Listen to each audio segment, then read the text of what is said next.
Hi, this is Daisy. You're watching me on Indian Folk Project. Like करो, subscribe करो, share करो, फाट फाट। तुम्हारे फैंस की बहुत शिकायत है कि गायब हो जाते हो। कहाँ जाते हो? मैं कॉम्पिटिटिव बार्स रखता हूँ। मैं ये सब नहीं बोल रहा हूँ कि तेरा रिलीजन क्या है, तेरी आइटम कौन है। Naved is the person, Naezy is the artist. तो इसमें मेरा स्विच रोल होते रहता है। क्वालिटी राइटिंग भी मार्केट में हिट हो सकती है, जरूरी नहीं कि गाली दो। किया हद पार, नहीं मानी हार, है ये संसार, मैं हूं तैयार, मैं दिल से लगकर हर तरफ यूं पहुंचूंगा। ये कहानी अलग है मकसद, फस पर लक्ष्य पर भलता मैं एक प्राणी। किया हद पार, नहीं मानी हार। मेरे को ऐसा लगता है बीफ करने के बाद तुम अगर ऑनलाइन आके हंस दे रहे हो एक दूसरे के साथ, इन लोग जो कर रहे हैं स्टेज दे भाई, उसमें और जज्बात लगते हैं। गए कहाँ थे?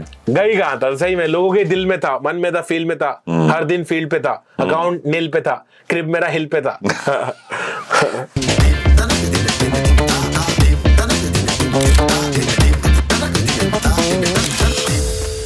क्या अपन रोल करते रहते हैं और इंटरव्यू नहीं है, बातचीत है ना। ऐसे दोस्तों, यारों, भाइयों, एक नए इंसान के साथ मिलकर के जैसे बातचीत होता है, जी बिल्कुल, वैसे ही। बिल्कुल। और that's why we say this is the Indian folk project. मेरा नाम पीयूष है और भाई इतना मशहूर है कि दिल्ली से आना पड़ा। पर कहाँ तक पहुंच, पता है कि कहाँ तक पहुंच गई है? नहीं, कोई आइडिया नहीं। हाँ, इज इट? ये हम्बल खेल रहे हो या सच्ची में नहीं आइडिया? नहीं, मैंने कभी मेजर ही नहीं किया वो कि मतलब मेरे समझ में ही नहीं आ पाया कि पब्लिक अभी जानती पहचानती हर जगह। मुझे बहुत यूनिक उसका एक्सप्लेनेशन में ऐसा देना चाहूंगा कि मुझे जब लोग मिलते, मेरे करीबी लोग ट्रैवल करते टाइम, तो बहुत यूनिक फैन फॉलोइंग है। मतलब एकदम बाकी लोगों से हटकर है। समझदार लोग, इंटेलेक्चुअल लोग है, गहरे सोचने वाले, जज्बात रखने वाले, जो डीप थॉट और बहुत ज्यादा इमोशनल लोग है, वैसा फैन फॉलोइंग, कल्ट है, एकदम नीश ऑडियंस है। तो बस ऊपर वाले का शुक्रिया करके आगे बढ़ जाते हैं। बिल्कुल बिल्कुल। It's too late to tell you के वी आर सिटिंग विद नेजी। बहुत बहुत स्वागत भाई आपका इस शो में। हेलो। तो काफी खर्चा करना पड़ा फ्लाइट टिकट्स पे, क्योंकि नेजी वाले दिल्ली आते नहीं। क्यों नहीं आते दिल्ली? दिल्ली मुझे पसंद है, लेकिन थोड़ा मुंबई से ज्यादा प्यार है। मैं यहाँ से हटना नहीं। पॉलिटिकली करेक्ट जवाब नहीं देने, सच जवाब देने। तो दिल्ली क्यों नहीं आते? दिल्ली इसलिए नहीं आ पाता हूँ क्योंकि वो बहुत दूर है मुझसे। समझ रहे हो, मैं ट्रैवल 1.5 घंटा। हाँ, 1.5 घंटा फ्लाइट है। हाँ। अब बताओ क्यों नहीं आते? ऐसे ही मतलब मुंबई ज्यादा पसंद है मुझे। मुंबई छोड़ने का जरा भी मन नहीं है। कुछ देर के लिए भी नहीं चाहता हूँ कि मुंबई से दूर रहूं। और यहाँ पर रहता हूँ तो अपने जोन में रहता हूँ और सब मतलब फैमिली जैसा फील होता है, थोड़ा रेलेवेंट लगता है मुझे। वहाँ पर भी मैं ऐसे रह चुका हूँ। मेरे प्रोड्यूसर्स है वहाँ पर, मेरे जान पहचान के लोग हैं, फॉलोइंग है वहाँ पर मेरा। अरे बहुत तगड़ा है। हाँ, बहुत ज्यादा तगड़ा है। इसलिए मैं कहता हूँ कि जब आपको कोई पसंद करता है तो उसके बीच में आना बनता है। जी बिल्कुल, अगली बार जरूर आऊंगा। ये हर बार मेरे मौसा जी आते थे, हर बार यही कह के जाते थे, बेटा अगली बार, बेटा अगली बार। बट ग्रेट यार, you have made a name for yourself. और मतलब वो जो होता है ना कि जमीन से उठा आदमी कितनी ऊंचाई तक पहुंच जाता है। जी जी। अभी जब अपनी स्क्रिप्ट अभी देखते हो जी रिवर्स में, रिव्यू मिरर में, तो लगता है कि यार ये जहाँ सोचा था वहां पहुंच गए। हाँ, मुझे ऐसा लगता है कि जिंदगी एक जर्नी है और जहाँ पहुंचना है वो तो डेस्टिनेशन कोई फिक्स नहीं है। कहाँ पहुंचना है उसकी कोई सीमा नहीं है। वो ऊंचाइयां बहुत ऊपर तक है और जर्नी हमेशा हमें आगे बढ़ाते रहती है और हमें बढ़ते रहना चाहिए हमेशा। उसमें कोई ऐसा फुल स्टॉप नहीं लगना चाहिए कि यहाँ पहुंचना था पहुंच गया। नहीं, मुझे इससे आगे पहुंचना है, इससे और आगे जाना है, लोगों के दिल में उतरना है, जज्बातों में रहना है, बदलाव लाना है। अभी भी ताजा है घाव, अचानक बढ़ेगा भाव, और भी लाना है बदलाव। ये सब मेरी लाइंस है। तो मुझे अभी संतुष्टि नहीं मिली है जहाँ तक मैं पहुंचा हूँ। मुझे ऐसा लगता है कि ये तो मेरा अभी वार्म अप जैसा है, एक एस्टेब्लिशमेंट जैसा है। अभी जर्नी, असली जर्नी अभी शुरू होगी मेरी। मैं सच बताऊं, इतनी बढ़िया हिंदी बोल रहे हो ना, मजा आ रहा है सुन के। संतुष्टि है ना। क्योंकि मुझे ऐसा लगता था ओह यहाँ पर हिंदी का मसला हो सकता है, लेकिन भाई ने खेल गया। तो जैसे होता है ना कि आप एग्जाम के टाइम पे जाते हैं, जी दही चीनी खा करके अलग अलग जगहों के अलग अलग रिचुअल्स होते हैं, वैसे ही मुझे बताया गया था कि जब भी आप किसी बहुत नामचीन हिप हॉपर या रैपर के साथ बैठने तो व्हाट्सअप करके बात करें, ऐसा जरूरी होता है क्या? हाँ, what's up, how is going, what's good. So एक सर्टेन किस्म की लिंगो बन जाती है, राइट? हाँ. तो मैंने ठीक बोला नहीं बोला? नहीं, सही बोला आपने. आप जो बोल रहे हो सब ठीक है. इलेक्शन में खड़ा हो रहा है भाई. आर्टिस्ट पहले हो या इंसान? इंसान पहले हो. क्योंकि a lot of people, why I ask you this question, this might sound a bit stupid to some of the people, but बहुत सारे लोग होते हैं ना कि अपने कैरेक्टर में जीने लगते हैं. हाँ. वो जो तो मैं स्विच करते रहता हूँ. मेरा बहुत यूनिक स्विच है. तो between Naved and Naezy, Naved is the person, Naezy is the artist. तो इसमें मेरा स्विच रोल होते रहता है. मैं फैमिली में नावेद रहता हूँ, नेजी स्टूडियोज में रहता हूँ, मस्जिद में नावेद रहता हूँ, फिर ट्रैवलिंग में कभी नावेद कभी नेजी. तो मैं स्विच करते रहता हूँ. तो जब मैं आर्टिस्ट में रहता हूँ तो मैं अपने जोन में रहता हूँ. फिर मेरी ह्यूमिलिटी अलग हो जाती है, फिर मेरा हम्बल एटीट्यूड हो जाता है कि मैं कुछ ओन करता हूँ, मेरे कुछ सलाहियत है, काबिलियत है, कुछ मुझे आता है, तो उसको प्रोटेक्ट करता हूँ. और जब मैं नावेद रहता हूँ तो फ्रेंडली नेचर रहता है, ज्यादा इमोशनल रहता हूँ, मनुष्य रहता हूँ कि लोगों से मिलता जुलता हूँ. तो वो अपने आप में एक स्विच रोल है मेरा. वो मैं स्विच करते रहता हूँ टाइम आने पर, वक्त आने पर, माहौल के हिसाब से, सराउंडिंग्स के हिसाब से. तो उसमें मुझे एक बैलेंस फाइंड आउट करना था. तो इतने सालों से मैं वही समझ रहा था. शुरुआती दिनों में मुझे बहुत परेशानियां हुई कि जब मैं मेरा आर्टिस्ट सेल्फ बहुत ज्यादा ऊपर आ गया था, तो मैंने लोगों की कदर करना कम कर दी थी, वैल्यू नहीं करता था. तो वो चीजें मुझे सबक सीखने मिला लाइफ में. तो अब मैं चीजों की वैल्यू करने लगा हूँ. जो भी चीज है मेरे लिए वो सब एक गिफ्ट है गॉड का, और वो सब की मेरे ज्यादा वैल्यू हो गई है. अभी मैं समझने लगा उसकी कितनी वैल्यू है. और आर्टिस्ट रहना एक बहुत बड़ा ब्लेसिंग है. ये बात मुझे समझ में है कि इसको लाइटली नहीं लेना चाहिए. सब लोग आर्टिस्ट नहीं होते, और तुम अगर आर्टिस्ट हो तो वो एक बड़ा ब्लेसिंग है तुम्हारे ऊपर, और एक रिस्पॉन्सिबिलिटी है तुम्हारी.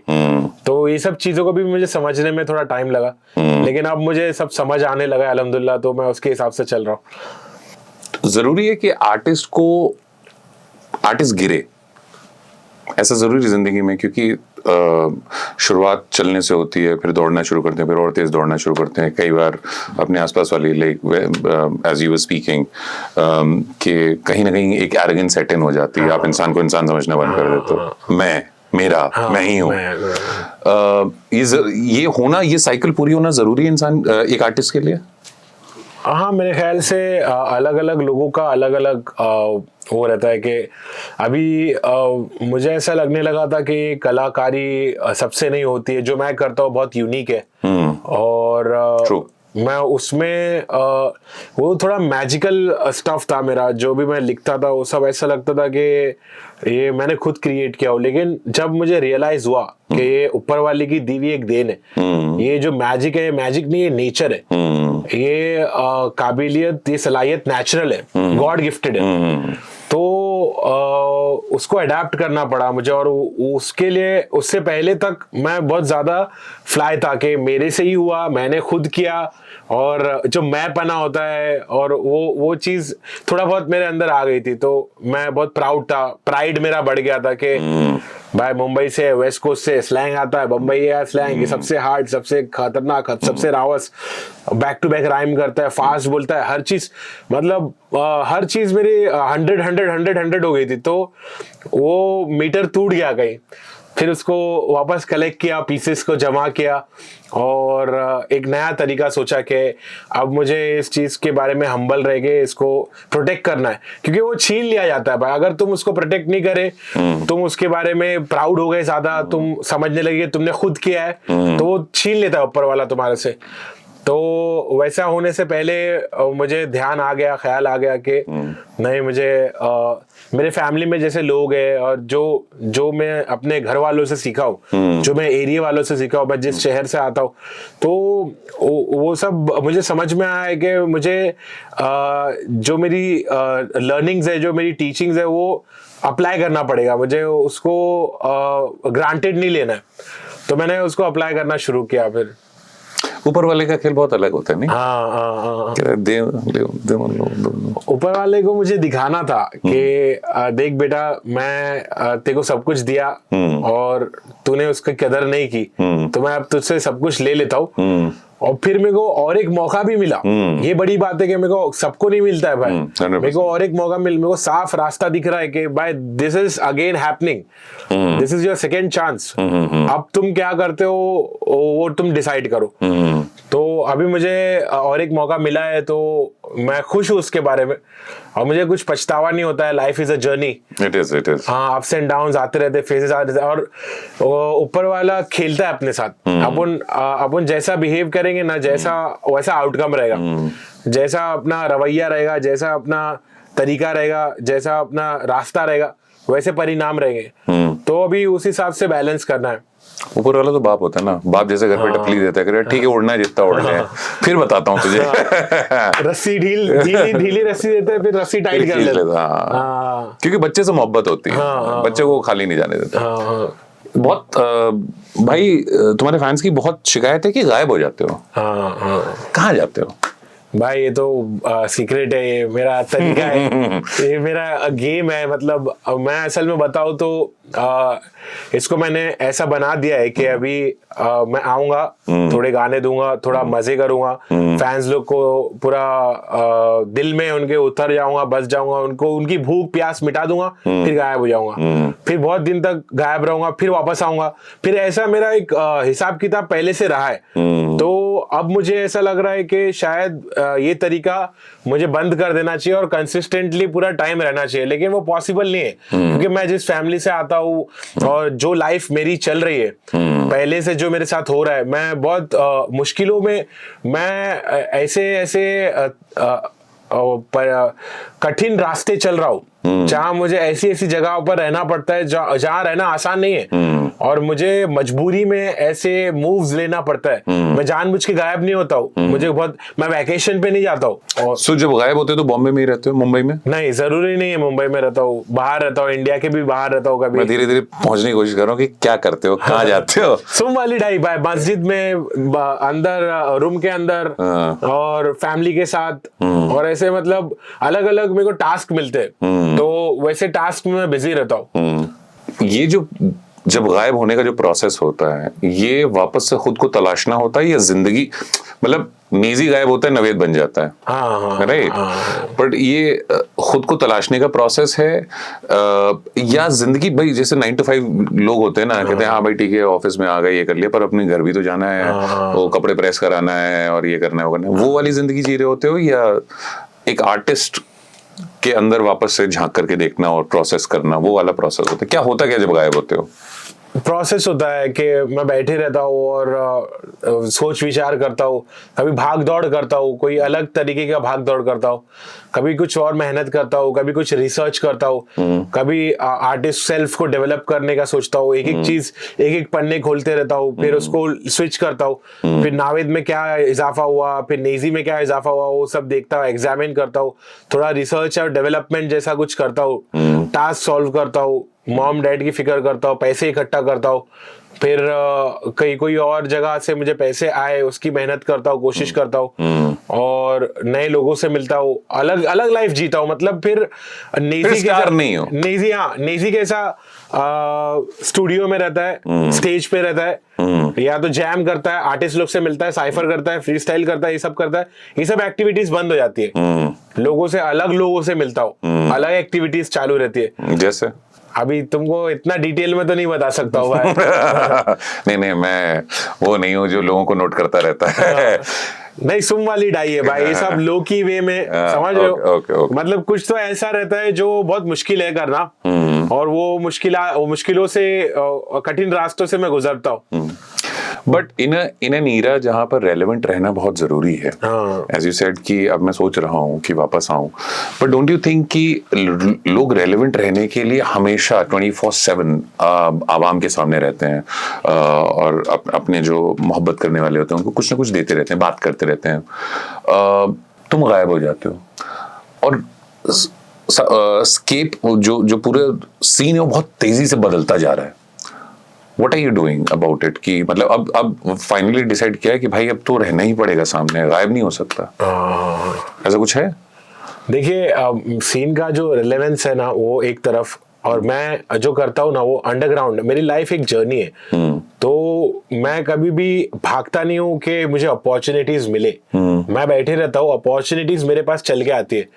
तो मेरी नीश ऑडियंस है, मेरे को 10-15 लोग, 50-100 लोग, अगर एक 500 लोग भी मेरे हैं तो मैं उन लोग पे ही सिर्फ ध्यान देता हूँ, और उन लोग को पता है मैं क्या करता हूँ जब मैं गायब रहता हूँ, तो मैं मेरी जिंदगी कितनी टफ है उन लोग को पता है। तो उन लोग के लिए मैं रेलेवेंट हूँ, मेरे को उतना काफी है। मार्केट बदल रहा है, स्पेस बदल रहा है, एंटरटेनमेंट इंडस्ट्री बदल रही है, रेलेवेंट रहना जरूरी है, ये सब मुझे पता है। लेकिन मुझे अपने तरीके से चलना है और मुझे अंडरग्राउंड रह के क्वालिटी वर्क करना है और कम देना है लेकिन हार्ड देना है। ऐसा दुनिया के लिए तो नेजी हो, पर घर पे जाके नवेद को बोले थे भाई नेजी घर के बाहर, नवेद ऐसा टपली उपली पड़ता, अभी भी ऐसा होता है ना भाई तू स्टार होगा घर के बाहर, ऐसा होता है? नहीं, लोग बहुत रिस्पेक्ट करते हैं भाई, मेरी मेरे घर वाले अम्मी अब्बू बहुत रिस्पेक्ट करते हैं।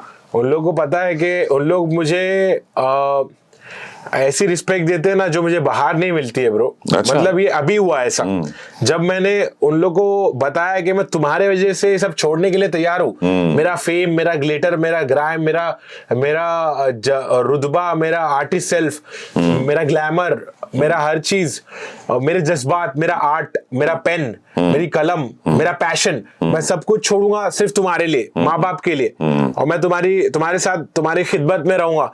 ये बात जब उनको समझ में आ गई कि नावेद हमारे लिए ये सब कर रहा है, तो उन्होंने मुझे रिस्पेक्ट देना शुरू किया। पहले जब मैं एरोगेंट आर्टिस्ट था, सिर्फ अपने बारे में सोचता था, सेल्फिश था, जब मैं छोटा भी था, जब बचपन में ऐसा होता है, माँ बाप की वैल्यू अपन नहीं करते। जब इंसान बड़ा हो जाता है तो उनको समझ में आता है कि माँ बाप ने ही हमको सब कुछ दिया है और अपन को इतना कुछ दिया है कि अपन कभी लौटा नहीं सकते उनको, कभी नहीं। हाँ, ये लाइफ में तो लौटा नहीं सकते भाई, औकात ही नहीं भाई। हाँ, एकदम सही बात है।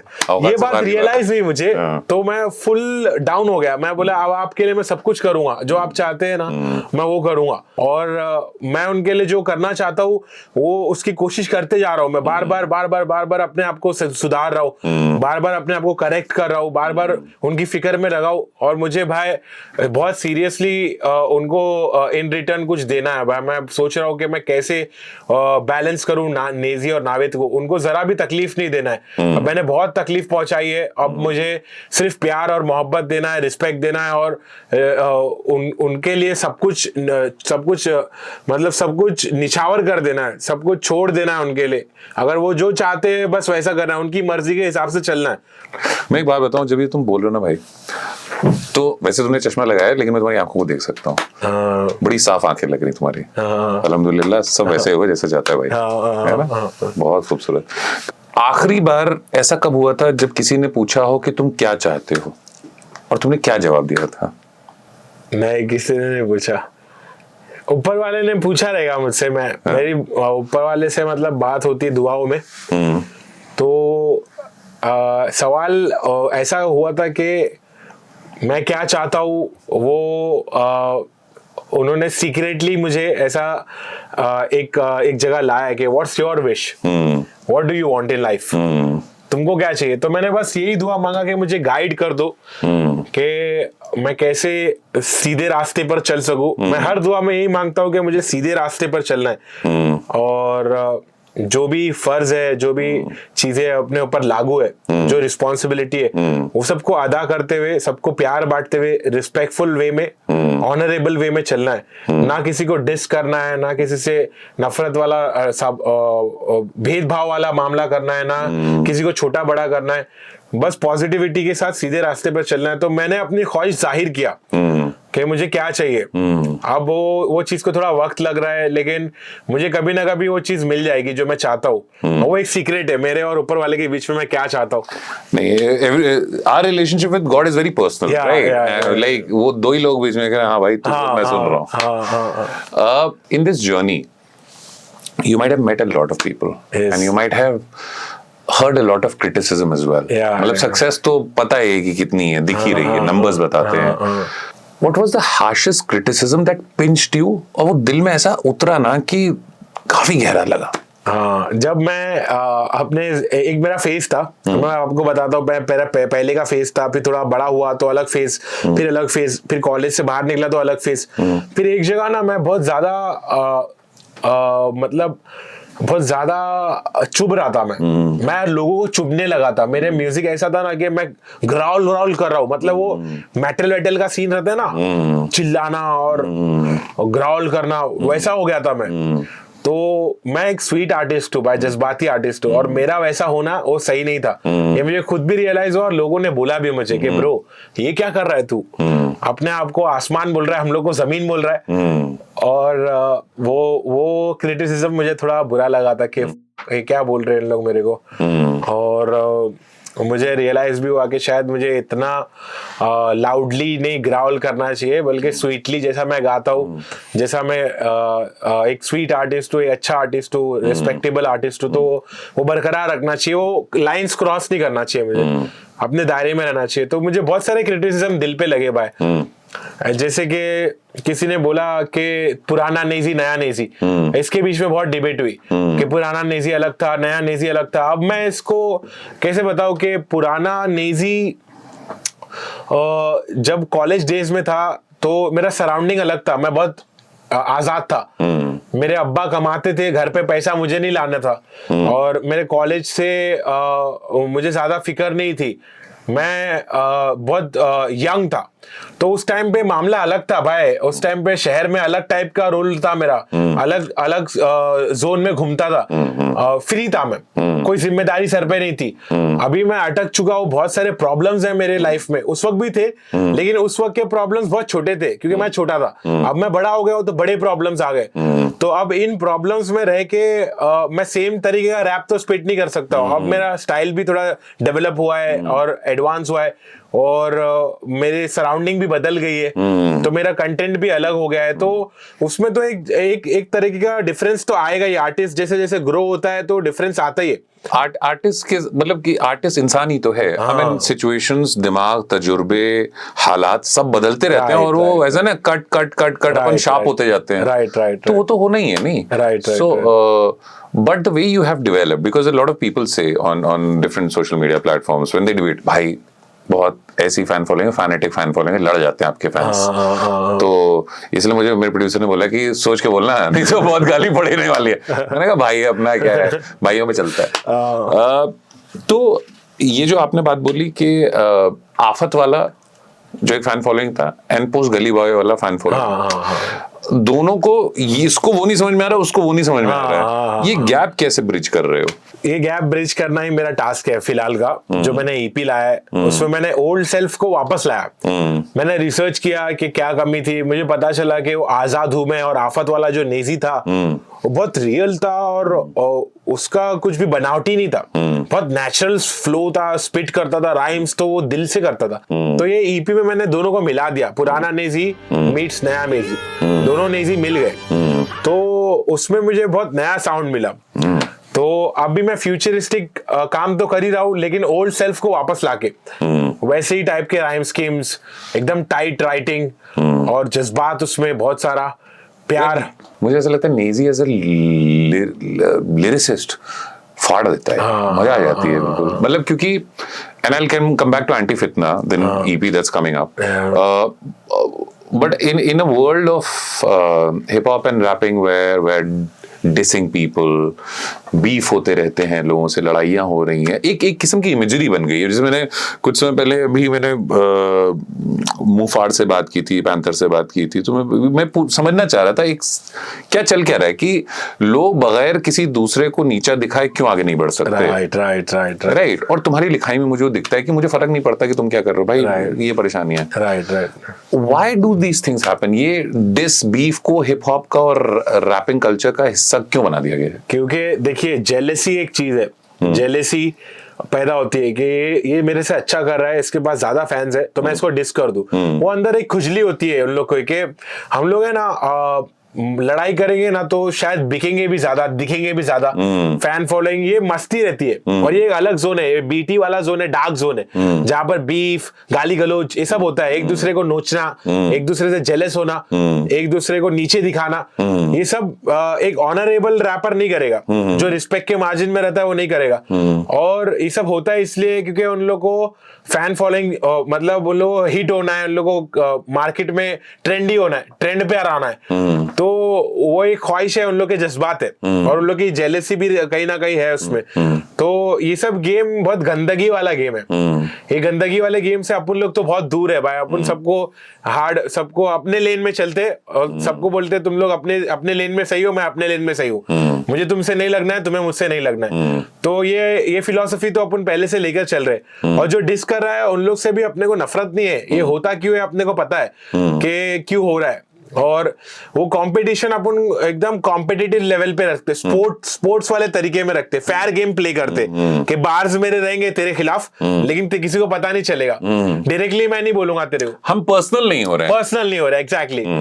मैं कॉम्पिटिटिव बार्स रखता हूँ कि अगर मैं बात कर रहा हूँ तो मैं राइटिंग की बात कर रहा हूँ कि मेरी राइटिंग तेरे से अच्छी है। मैं ये सब नहीं बोल रहा हूँ कि तेरा रिलीजन क्या है, तेरी आइटम कौन है। मैं बोल रहा हूँ कि मेरी राइटिंग तेरे से अच्छी है, मेरे पास तेरे से बेटर बार्स है, और कुछ भी पर्सनल नहीं, सब कुछ अलग वे में करना है। It's like cricket, no? हाँ, मतलब आफ्टर द गेम सब साथ में चिल मार रहे हैं। Right. But there are times when people feel that it is staged as well, just to grab the limelight. Right. There are times when people are really doing it. Right. Do these things exist, both staged and real? Yeah. These things exist. There are some staged beef happening in the scene also, and there are some serious beef. So अभी serious beef का era शुरू नहीं हुआ है भाई, वो बहुत danger era रहेगा। अभी तक सब staged हुआ है। जो भी हुआ है मेरे को ऐसा लगता है, शायद क्योंकि भाई ये सब आर्टिस्ट, मतलब अपन तो पब्लिक को उठा ले भाई, उन लोग का लोकेशन फाइंड आउट करके उन लोग का सर्वर हैक कर दे अपने साथ कुछ शॉट हुए तो सीरियस बीफ अभी तक इन लोग क्या कर रहे, बीफ करके एक दूसरे से हंस रहे, बातचीत कर रहे। भाई ये सब क्या शॉट है? मतलब मेरे को ऐसा लगता है बीफ करने के बाद तुम अगर ऑनलाइन आके हंस दे रहे हो एक दूसरे के साथ, तो ये सब बहुत ज्यादा स्टेज वाला शॉट है। बिग बॉस टाइप चल रहा है। हाँ, ये this is not gangster rap bro. ये थोड़ी ना बीफ होता है, ये थोड़ी ना डिस होता है। डिस कल्चर कुछ अलग होता है भाई। बीफ बोले तो रियल बीफ, खतरनाक वाला के मतलब तेरे को ढूंढ के उठाना है, तेरे साथ टपली वाला शॉट है। तो इन लोग जो कर रहे हैं स्टेज दे भाई, उसमें और जज्बात लगते हैं बीफ में, और गहरा होता है और डेंजरस होता है। और फिर एक बार अगर तुम आउट हो गए तो तुमको फुल आउट होना पड़ता है उसमें। तो इंडिया में वैसा माहौल नहीं बने, इसकी मैं कोशिश कर रहा हूँ। मेरे से जो कुछ होता है शांति बरकरार रखने के लिए, फेयर गेम प्ले करने के लिए, और लोगों को समझाने के लिए कि मत ये वाला रूट अपनाओ, क्योंकि उससे खराबा होता है भाई, खून खराबा होता है, मारपीट होती है, और उसका एंड रिजल्ट अच्छा नहीं होता है। यूएस में देखा है हमने, यूके में देखा है ड्रिल का जो गेम है। तो वैसा अपने को इंडिया में नहीं करना है। और कोशिश तो यही रहेगी कि इंडिया में शांति बरकरार है, और अगर बार्स है तो कॉम्पिटिटिव बार्स है, एक फेयर गेम प्ले करो, एकदम नीचता पे मत उतर जाओ, और गंदगी गाली गलौज और माँ बहनों पे जाना, ये सब बहुत फुलिश है। ये सब के मैं बहुत अगेंस्ट हूँ। ये सब बचकानापन है भाई, नाम खराब करे बंबई का या इंडिया का इन लोग। तो अभी तो रुक गया, ऐसा कुछ हो रहा नहीं है, और मैं उम्मीद करता हूँ कि ऐसा कुछ ना हो, और रिस्पेक्ट और ऑनर के मामले में एक दायरे में इन लोग बरकरार रहे, वो लिमिट को क्रॉस ना करे। तो गाली गलौज ना हो करके ही मैंने, इविल चीज ना हो करके ही मैंने अपनी ईपी बनाई एंटी फितना। भाई आश्रम खोल दो तुम यार, बहुत अच्छी बातें करते हो। मैं बोल रहा हूँ दोनों भाई पार्टनरशिप में करेंगे। अच्छी बातें, पीस। ये तो चलेगा यार। मुझे पता नहीं, सॉरी भाई। एंटी फितना पे आते हैं। मैं अभी आते समय गाड़ी में सुन रहा था, क्या लिखा है यार, लिखते बहुत खूबसूरत हो तुम। मुझे ऐसा लगता है कि जब गाड़ी, बोतल, लड़की, उसकी सैंडल, उसके कम कपड़ों की बातें हो रही है, यू नो व्हाट, राइट? जिंदगी में जो स्ट्रगल्स हैं, जो रिलेटेबल हैं, लोगों को जोड़ती हैं, जिंदगी की मुश्किलात लोगों को जोड़ते हैं, तुम उसके बारे में बात करते हो। जी। बड़ी खूबसूरत लगी मुझे यार। But before we move on to that, I want you to hum that for me. अगर आप गा के बताओ। हलाले सर पे मेरे सवाले, खुदा के मैं हवाले, रब के मेरे बीच रुकता नहीं मैं ढीठ, एंटी फितना गीत असली मेरी रीत। क्या क्या सुनाओ तुमको, पार सुनाता हूँ। किया हद पार, नहीं मानी हार, है ये संसार, मैं हूं तैयार, मैं दिल से लगकर हर तरफ ही पहुंचूंगा, ये कहानी अलग है मकसद, फंस मैं लक्ष्य पर भलता मैं एक प्राणी। किया हद पार, नहीं मानी हार, है ये संसार, मैं हूं तैयार, हार्ड लक पर हार्ड वर्क जमकर आंखों से निकले पानी, कड़क में हक पर डट कर हारनी कभी मानी। बहुत बढ़िया यार, बहुत खूबसूरत। मैं एक्चुअली मैं वो दो तरीके के लोग होते हैं ना म्यूजिक सुनने वाले। एक होते हैं जो कहते हैं बीट सुनते हैं और ये सुनते हैं। I come from the Gulzar school of thoughts, वहां पर कि जहां पर लिखाई पर बड़ा वजन दिया जाता है। जी जी।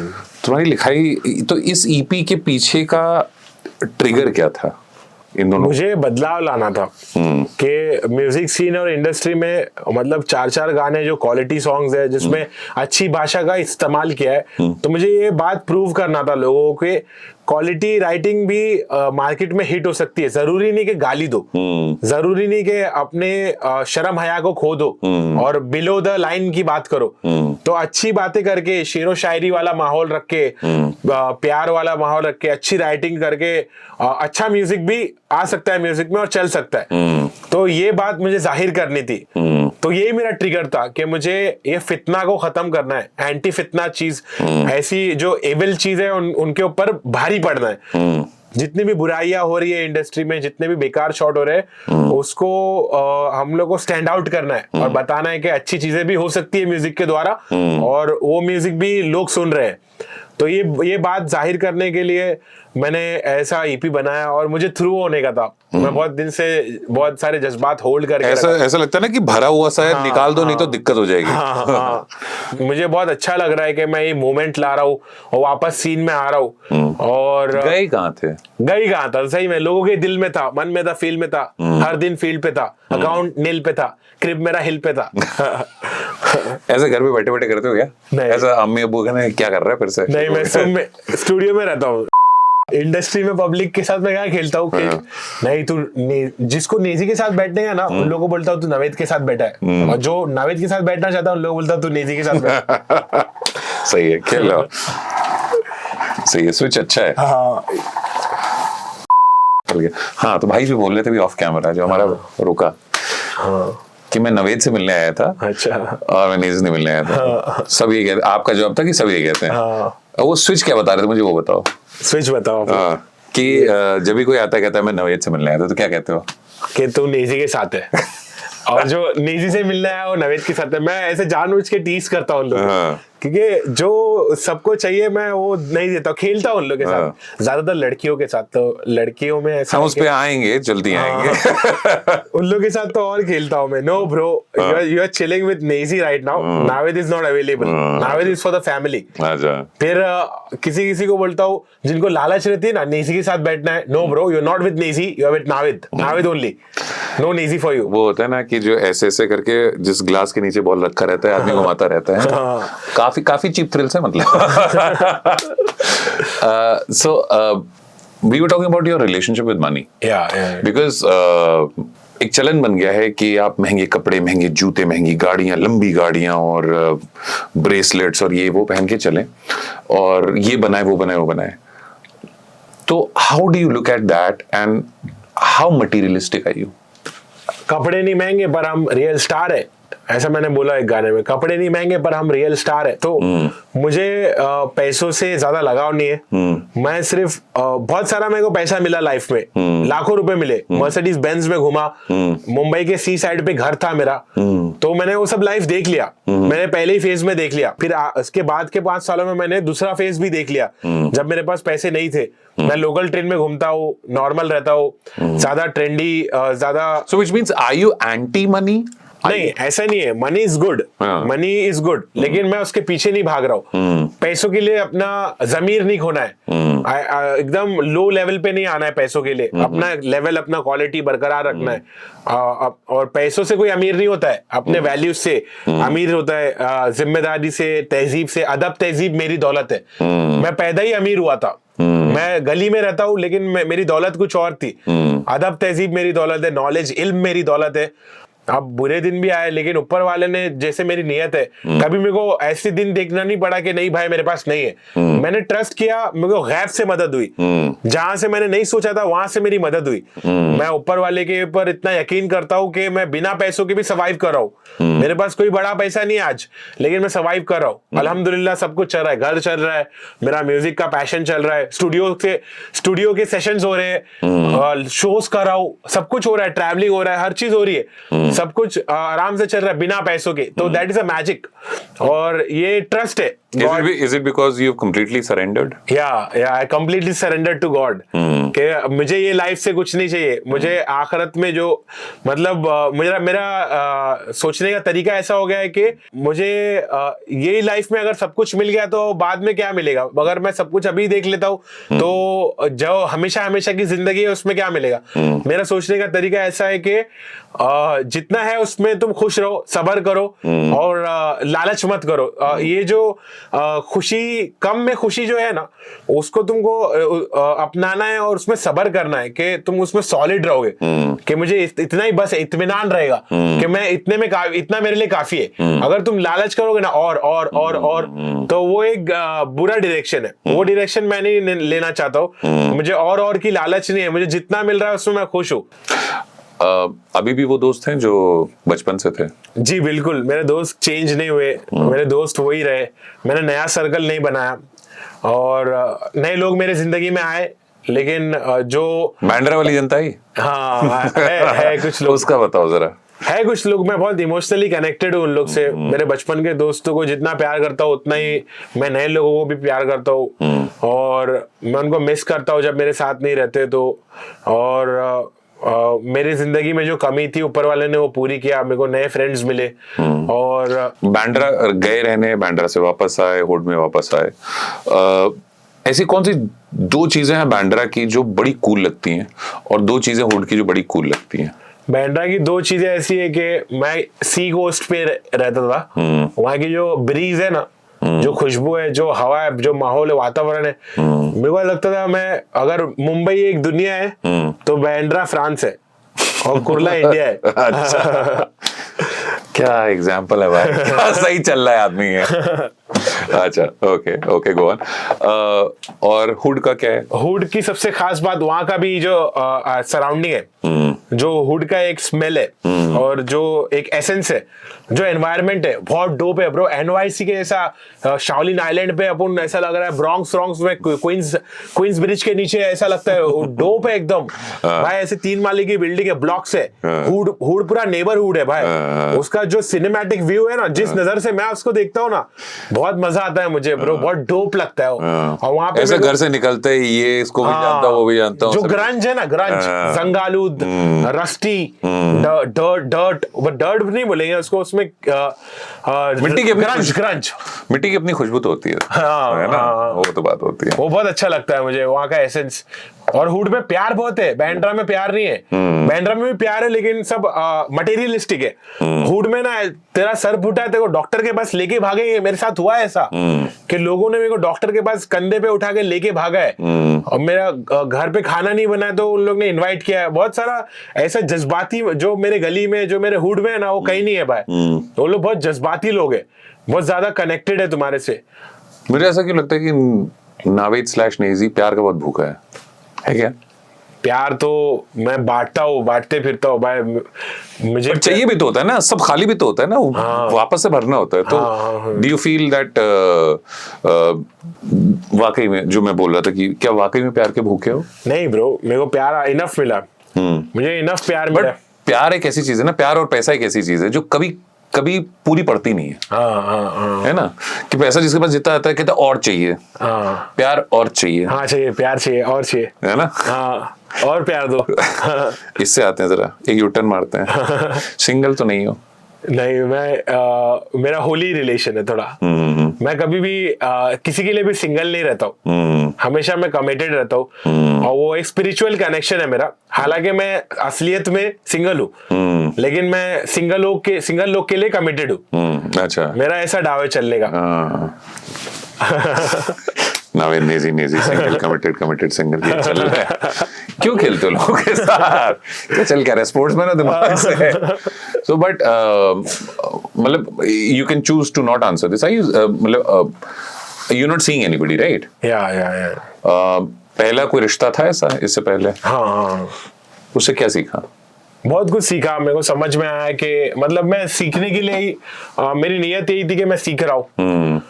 तो मुझे बहुत कुछ सीखने मिला कि कुर्बानी देनी पड़ती है, थोड़ा अपने आप को नीचे लाना पड़ता है, अपने एरोगेंस को कम करना पड़ता है, स्वीट बनना पड़ता है, हम्बल बनना पड़ता है, रिस्पेक्टिव बिहेवियर अच्छा चाहिए, बहुत सारी चीजें समझ में आई कि तुम कितने भी डिसेंट बिहेवियर के बंदे रहो, तुमको उससे भी ज्यादा डिसेंट बिहेव करना पड़ेगा। तुम कितने भी अच्छे घराने से रहो, तुमको उससे भी एक लेवल ऊपर जाना पड़ेगा, एक लेवल नेक्स्ट लेवल जाना पड़ेगा। तुमको डिसिप्लिन के मामले में एकदम मिलिट्री वाला रोल चाहिए भाई, एकदम स्ट्रिक्ट रहना पड़ेगा। ये सब चीज मैंने सीखा क्योंकि मैं बहुत डेंजरस रिश्ते में गया था भाई, वेरी डेंजरस रिश्ता भाई, कि मतलब हम लोग स्ट्रीट फाइट्स कर रहे हैं, हम लोग अपने अपने गैंग को बुला रहे और फैमिली इन्वॉल्व है, मतलब बहुत डेंजरस शॉट किया हूं मैंने। तो उससे मेरे को समझ में आया कि कैसे रहना है और क्या करना है, और एग्जैक्टली एक फीमेल को समझना, उसकी गहराई में जाना, और वो अपने मामलात को दुरुस्त करना, अपने ईगो को किल करना। ईगो बहुत ऊपर रहता है, मेल एरोगेंस रहता है, एक वो रहता है, और मस्कुलिनिटी रहती है, और एक हावी होना, भारी पड़ना उन लोगों के ऊपर वो रहता है। वो सबको कम करना, वो सबको एक बैलेंस करना कि प्यार मोहब्बत में हम्बल रहना और सख्ती भी करना, स्ट्रिक्ट रहना, चेक करते रहना, और ज्यादा पॉजिटिव नहीं होना। और मोहब्बत में गिवर हो या टेकर हो? टेकर हो अभी भी। हाँ, गिवर तो ऑटोमेटिकली होता है, जब मुझे मिलता है तो देता हूँ, और मैं देता हूँ तो मिलता है, ऐसा दोनों ऐसा साथ ही साथ चलता है। हाँ। Beautiful. Delhi versus Mumbai scene को कैसे देखते हो? मतलब नॉट द कि तेरा शहर अच्छा मेरा शहर अच्छा, बट रैप और हिप हॉप को कैसे देखते हो? रैप और हिप हॉप बहुत सही जोन में है। दिल्ली की मैं बहुत रिस्पेक्ट करता हूँ, उन लोग के बार्स अच्छे हैं, पंच लाइन्स अच्छी है, म्यूजिक प्रोड्यूसर्स अच्छे हैं। मुंबई में भी वैसा कुछ है, और मैं चाहता हूँ कि मैं दिल्ली से बेटर सीन मुंबई का बनाऊं, और दिल्ली का सीन थोड़ा वोकैब में, बार्स में, मल्टीपल सिलेबल में थोड़ा अच्छा होते जा रहा है, और मुंबई का सीन भी उसको compete कर रहा है, मुंबई का सीन भी लेवल कर रहा है। अब ऐसा नहीं है कि हम लोग कमजोर है, तो वो दोनों साथ ही साथ एक अच्छा कॉम्पिटिटिव लेवल चल रहा है। तो उसमें दिल्ली के कुछ हैं, दिल्ली सीन के कुछ ऐसे रैपर्स या हिप हॉपर्स हैं जिनको सुना है या लगा कि यार अच्छा काम कर रहा है, ऐसा है कोई? हाँ, बहुत सारे, मेरे को सब पसंद है भाई दिल्ली में। If you can name some, कि किसी को कुछ लगता है कि यार ये भले ही नया है लेकिन बढ़िया काम कर रहा है, या इसने मेरा कंटेम्पररी है। अब 17 नाम है शायद उसका, अब 17 हाँ, वो बढ़िया कर रहा है। हाँ, उसे सुना है? हाँ, सुना है। कुछ ऐसे रिश्ते हैं अपने कंटेम्पररीज में जिनको आप बोल सको भाई ये मजा नहीं आया, इसको बढ़िया कर ले, ऐसे हैं कुछ रिश्ते? हाँ, मजा नहीं आया बढ़िया कर ले तो नहीं बोलता हूँ मैं किसी को। तो फीडबैक कैसे देते हो? फीडबैक में मैं सबको पॉजिटिव देता हूँ, भाई तू अच्छा कर रहा है, करते रहे, बस गाली गलौज मत कर भाई। गाली गलौज से अगर तेरे को फेमस होने की नियत है ना, तो बहुत बुरा चल रहा है तू। और गाली गलौज से बच्चे और औरतों के बीच में क्या महफिल में तू क्या बजाएगा? नंगी गाली देगा तो अच्छा लगेगा क्या ब्रो? बीबीसी वाले, यूके वाले समझते इतना, तो यूएस में होता है वो अलग बात है, उन लोग को एक्सप्लिसिट समझ में आता है, उन लोग का कल्चर वैसा है। India is another culture bro. तो इंडिया के कल्चर में प्लीज माँ बहनों की गाली देके, गंदी बात करके तुम बच्चों और औरतों के बीच में क्या प्ले करोगे? सही बात, महफिल में क्या बजेगा वो? मतलब तो वो एक चीज बुरा लगता है मेरे को। मुंबई में भी होता है, दिल्ली में भी होता है वैसा, वो मेरे को बुरा लगता है। और वो शायद बंद हो जाए तो सीन में और बेटरमेंट आए, क्वालिटी वर्क आए, फिलोसफी आए, लिटरेचर आए, भारी लिखावट आए। मैं इस डायरेक्शन में सीन को टर्न करना चाहता हूँ ब्रो। बट आप कर रहे हो। आई एम श्योर कि द गाली गलौज and the beefs and the dishes won't exist after some time. After some time, इंशाल्लाह ऐसा हो। मजा आया यार तुमसे बात करके। मतलब मुझे ऐसा लगा कि मैं आर्टिस्ट से नहीं बात कर रहा, मैं इंसान से बात कर रहा हूँ। अब वो अलग बात है कि बोले नहीं आज तो मैं नवेद नहीं, आज मैं नेजी हूँ, तो एक अलग चीज। मैं दोनों को साथ में लाया भाई तुम्हारे लिए, दोनों को साथ में लाया। वंडरफुल यार, wonderful talking to you man.